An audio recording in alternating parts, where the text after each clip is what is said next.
నమస్కారం. వనవానికి స్వాగతం. ఈరోజు వార్తలలోని ముఖ్యాంశాలు.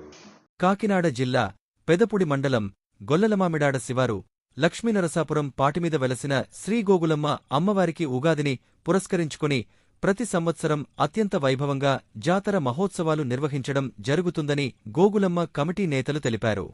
ఈ సందర్భంగా వారు మాట్లాడుతూ 2022లో కరెన్సీ నోట్లతో, 2023లో వివిధ రకాల పండ్లతో, 2024లో వివిధ రకాల కాయగూరలతో, వివిధ రకాల అలంకారాలను వినూత్నంగా ఏర్పాటు చేయడం జరుగుతుందని కమిటీ నేతలు తెలిపారు.